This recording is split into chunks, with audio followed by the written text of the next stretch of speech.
Big boss Kannada season 12ರ ಕಾರ್ಯಕ್ರಮದಲ್ಲಿ real entertainer ಅಂದ್ರೆ ಅದು ಗಿಲ್ಲಿ ನಟ. ಒಳ್ಳೆಯ ಕಾಮಿಡಿ ಟೈಮಿಂಗ್ ಹೊಂದಿರುವ ಗಿಲ್ಲಿ ನಟ ಹೊಡೆಯುವ ಪಂಚಿಂಗ್ ಡೈಲಾಗ್ಗೆ ದೊಡ್ಡ ಫ್ಯಾನ್ ಬೇಸೇ ಇದೆ. ವ್ಯಂಗ್ಯವಾಗಿ ಕಾಲೆಳೆಯುವ ಗಿಲ್ಲಿ ನಟ ಮಾತುಗಳಿಗೆ ದೊಡ್ಡ ಅಭಿಮಾನಿ ಬಳಗವೇ ಇದೆ. ಯಾವುದೇ ತಯಾರಿ ಇಲ್ಲದೆ ಸ್ಪಾಟ್ನಲ್ಲೇ ಕಾಮಿಡಿ ಮಾಡುವ ಗಿಲ್ಲಿ ನಟ ಪ್ರತಿಭೆಗೆ ಅನೇಕರು ಶಭಾಷ್ ಎಂದಿದ್ದಾರೆ. ಹೀಗಿರುವಾಗಲೇ ಗಿಲ್ಲಿ ನಟ ವಿರುದ್ಧ ರಾಜ್ಯ ಮಹಿಳಾ ಆಯೋಗಕ್ಕೆ ದೂರು ಹೋಗಿದೆ. ಗಿಲ್ಲಿ ನಟ ಬಿಸಿ ನೀರು ಬಕೆಟ್ ಕೇಳಿದಾಗ ರಿಷಾ ಕೊಡಲಿಲ್ಲ. ಬಿಸಿ ನೀರು ಬಕೆಟ್ ತುಂಬಿದ ಕೂಡಲೇ ರಿಷಾ ಬಾಗಿಲು ಹಾಕಿಕೊಂಡರು. ಬಕೆಟ್ ಕೊಡಲಿಲ್ಲ ಅಂದ್ರೆ ಏನ್ ಮಾಡ್ತೀನಿ ನೋಡು, ಗಿಲ್ಲಿ ನಟ ಎಚ್ಚರಿಕೆ ಕೊಟ್ಟಿದ್ದರು. ತಮ್ಮ ಸ್ನಾನ ಮುಗಿಯುವವರೆಗೂ ರಿಷಾ ಬಕೆಟ್ ಕೊಡಲೇ ಇಲ್ಲ. ಹೀಗಾಗಿ ರಿಷಾ ಬಟ್ಟೆಗಳನ್ನೆಲ್ಲ ಬಾತ್ರೂಮ್ ಏರಿಯಾಗೆ ತಂದು ಗಿಲ್ಲಿ ನಟ ಹಾಕಿದ್ದರು. ಅದನ್ನು ಕಂಡು ಕೋಪಗೊಂಡ ರಿಷಾ ಗಿಲ್ಲಿ ನಟನಿಗೆ ಹೊಡೆದರು.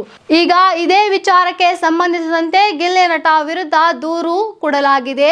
ಸಹಸ್ಪರ್ಧಿ ರಿಷಾ ಗೌಡ ಅವರ ಬಟ್ಟೆಗಳನ್ನು ಮುಟ್ಟಿದ ಕಾರಣಕ್ಕೆ ಗಿಲ್ಲಿ ನಟನ ವಿರುದ್ಧ ಮಹಿಳಾ ಆಯೋಗಕ್ಕೆ ದೂರು ನೀಡಲಾಗಿದೆ. ಮಹಿಳೆಯರ ಬಗ್ಗೆ ಗಿಲ್ಲಿ ನಟ ಅವಮಾನಕರ ರೀತಿಯಲ್ಲಿ ನಡೆದುಕೊಂಡಿದ್ದಾರೆ ಎಂದು ದೂರಿನಲ್ಲಿ ಉಲ್ಲೇಖಿಸಲಾಗಿದೆ.